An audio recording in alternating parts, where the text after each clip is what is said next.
Once you hit 100,000 monthly listeners or even 1 million monthly listeners on Spotify, you've got to start playing a different game.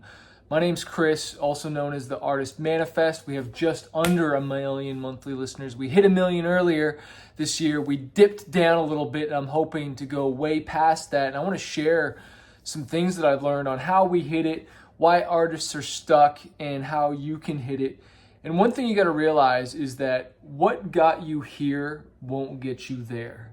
So it's the idea that whatever got you to 100,000 monthly listeners is not going to get you to 200. It's not going to get you to 1 million. What got me to 1 million monthly listeners is not going to get me to 2 million. So I've got to think bigger. I've got to think that there's different levers that I've got to pull, and I need more leverage in my business. A lot of the artists and stuff that we coach, like, when you're first starting and you're trying to get that first 1,000 monthly listeners, sure, we can run Facebook or Instagram ads, and we can kind of force that to happen with like real streams, playlist promotions, right? You could get on one editorial playlist that could, bump you up to tens of thousands of monthly listeners. But then it's like, okay, well, how do we get to the next level? And again, there's no buying a fan base, all right? What we do is we buy advertising, which is impressions. It's people seeing your music, hearing it, right? Watching the videos. And then it's your songs that convert them into fans. I'm going to say that again. You can't buy fans. You have to earn them by buying advertising. You basically pour the fuel on the fire, get your music out there to more people so they hear it more, see it more. You put it out to a broader audience, and then it's your song that touches the lives, it touches the hearts, and either it's good and it wins them over, and this could be an emotional song, it could be a hype song, a metal song, country song, it doesn't matter what song, but it's the song that's going to cause someone to either save it, add it to a playlist, skip it if they don't like it, you know what I mean? Like, so it's up to the song now is doing the selling, but you got to do the marketing, the advertising, like organic posts and all this stuff. And so what I've seen that really got me to the 1 million monthly listeners was starting to do collaborations, was the Spotify discovery mode and the algorithm. Like one song, once the algorithm picked it up, it went from like 2,000 streams a day to 21,000 streams.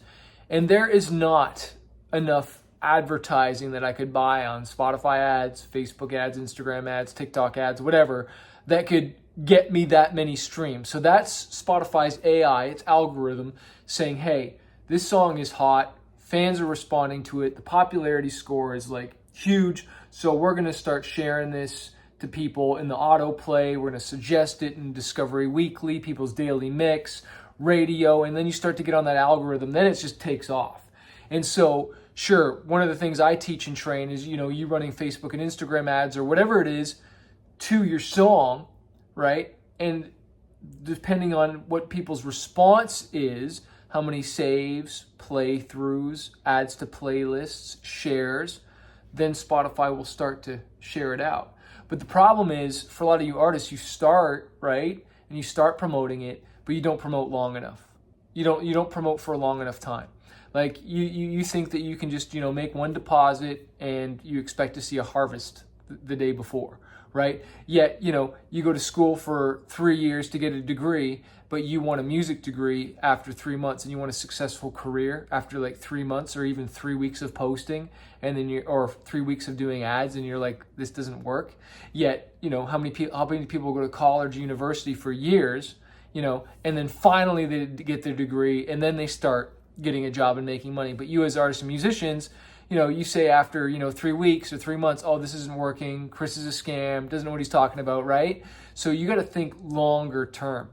And Spotify's thinking longer term. Like I know artists where they promoted a song for a month and the algorithm took off right away and grabbed it. Sometimes it's 2 months. Sometimes it's 2 months straight, nothing happens, and a couple of weeks later, then finally, boom, and the song takes off. But you got to start thinking like, what are the bigger levers that I can pull? How can I get, not in front of 1 million, but millions of new people, right? Like, how can I get in front of way more people with less effort? Collaborations, some radio stations. Like, I could get played on any radio station, but if I get played on a Sirius XM station, the difference between that station and say just a regular station in LA, well, okay, LA is a big market. I get played all through LA and wherever it's syndicated. Okay, that's cool. But when I get played on a Sirius XM station, for instance, I get played all across the US, all across Canada, and all across, I think it's Mexico, by one radio station. So it's the idea, like where can I get my music in front of millions all at once? And don't think you can fast track this with bots. I've looked at some of you guys, your playlists and stuff, and it's so obvious, or your streams, it's so obvious that you bought playlists and you bought these botted things because you got all these streams on this one song, but you have barely any monthly listeners, and I listen to the music and I'm like, okay, that song has 100,000 streams, really, and I can just tell by the quality, and people know that you're faking it. And so don't think you can buy your way into this. Yes, you can buy advertising, but at the end of the day, the foundation is a hit song, and you're way better just to get a collaboration.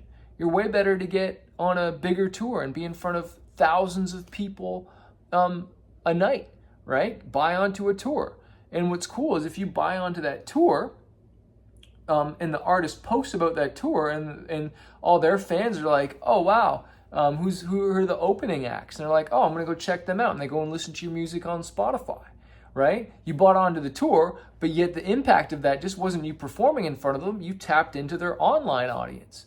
They emailed that poster to their email list. And who else knows who's watching that, right? Or maybe certain radio stations announce, hey, this band's coming to town and they got this act opening for them, and other people are hearing your name, hearing your brand, and that one action to get on that tour by collaborating with an artist in that way has all of a sudden got you in front of more people. And this is the idea of you want to work smarter, not harder, right? So I think it's the guy that wrote the 4-Hour Work Week. His name's skipping me right now. You can post it below. Tim Ferriss. And he talks about how his day is really, really boring. Like, some people wanted to shadow him and follow him around, and like, what does he do every day? Like, how do you get so much done and you're so successful? Like, what's the key? What's the little hack? And he's like, actually, guys, my day is pretty boring. I spend a lot of time meditating, drinking tea, and then thinking.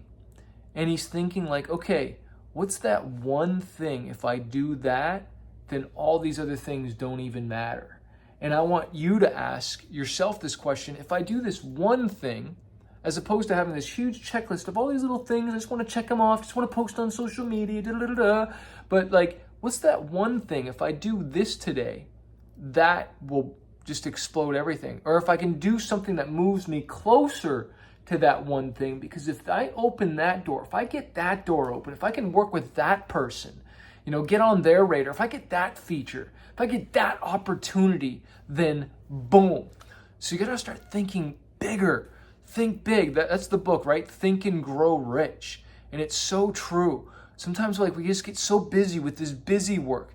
But ask yourself, if doing the same thing over and over again and you're not getting a different result or getting the results you want, well, it doesn't mean it's time to quit on your dream. It doesn't mean it's time to quit on music, but it does mean that you need to quit perhaps on your strategy and try something different.